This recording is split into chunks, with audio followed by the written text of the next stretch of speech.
आदि ये संपूर्ण व्याधियां दुर्गा कवच के पाठ करने से समाप्त हो जाती हैं। आप जानते हैं माताएं निकलती हैं, जानते होंगे।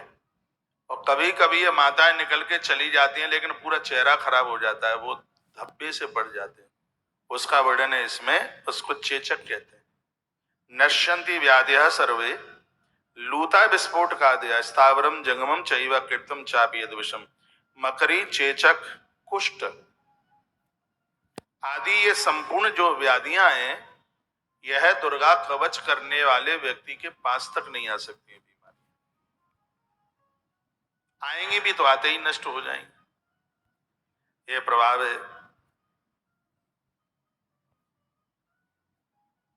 जो दुर्गा कवच का पाठ करता है उनके ऊपर भांग, अफीम, धतूरे आदि का तो प्रभाव नहीं चढ़ता, नशा नहीं चढ़ेगा इन सब चीजों का। स्पष्ट लिखा है, बड़ी अद्भुत बात कही है। भांग, अफीम, धतूरा आदि का नशा नहीं चढ़ेगा। विष, सांप और बिच्छू आदि के काटने से उसकी कभी मौत नहीं होगी। जहर नहीं चढ़ेगा। मुझे प्रमाण कहां से लेने की जरूरत है? 2-4 बार लोगों ने तो हमें जहर दे दिया, हम जिंदे हैं भगवान की कृपा से, दुर्गा कवच का पाठ किया है। हम जैसा आदमी कहां किसका क्या बिगाड़ेगा? हम तो स्वप्न में भी कभी किसी का बुरा नहीं सोच सकते, लेकिन वो दंडी तो मानते नहीं है, वो तो कर देंगे कुछ न कुछ।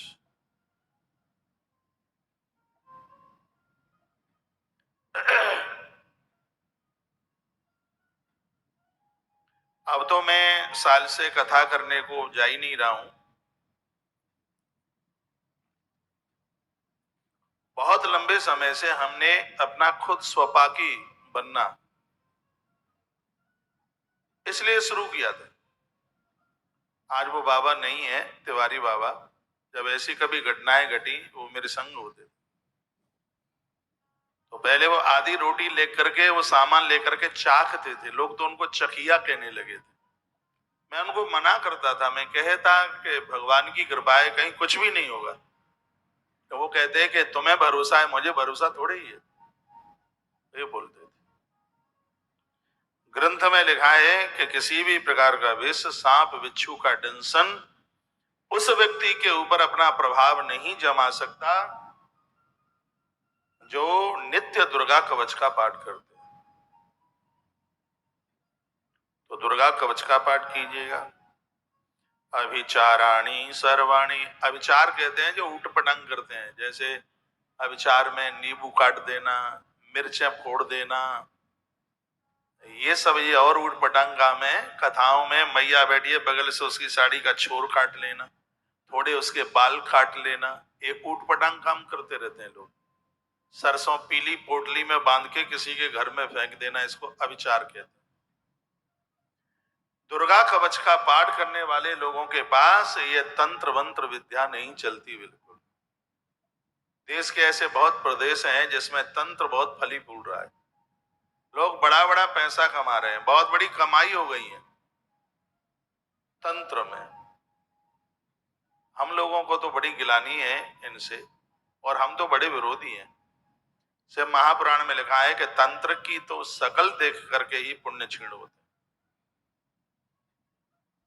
मैं तो बड़ा विरोधी हूं इसका।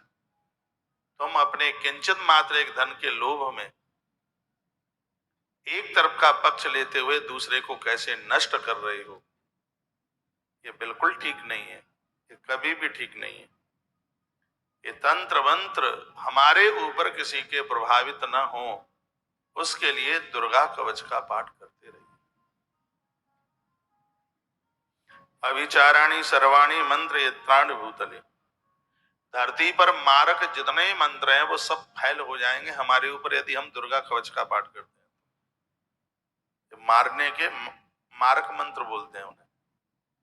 धरती पर कितने भी बड़े मारक मंत्र हों, जो दुर्गा कवच का पाठ करता है उसके ऊपर कोई प्रभाव नहीं होगा, होगा ही नहीं। लंबी आयु के लिए सुंदरकांड का भी ऐसा ही प्रभाव है। हम बहुत छोटे छोटे हुआ करते थे, हमारे उस विद्यार्थी काल का टाइम है जब हमारी क्लास 5वीं रही होगी। ये हमने अपनी आंखों से देखा है। अखंड रामायण का पाठ चल रहा था, कई महीनों का पाठ चल रहा था। एक पंडित जी, महाराज नाम तो नहीं बताऊंगा, वो रामचरित मानस की दिव्य गद्दी पर बैठे थे और सुंदरकांड का पाठ चल रहा था। वो तिलक लगाए हुए थे। सामने से किसी व्यक्ति ने उनकी छाती में धड़ाक से गोली मारी। ऐसा लगता है कल की बात है। आगे से छाती फटी और हड्डियां बिल्कुल ऐसे आगे निकल आई थी। खून का फवारा, बिल्कुल एकदम इतना घाव हो गया था कि छोटा बच्चा आगे से घुस के पीछे निकल जाए, इतना ऐसा घाव हो गया था। ये हमने अपनी आंखों से देखा। सुंदरकांड का पाठ चल रहा था और हनुमंत लाल जी की उस हेतु की कृपा को देखिए कि इतनी बड़ी घटना के बाद भी उनका जीवन बच गया। जरूर वो कुछ समय के लिए हॉस्पिटल में रहे, लेकिन उनके प्राण बच गए।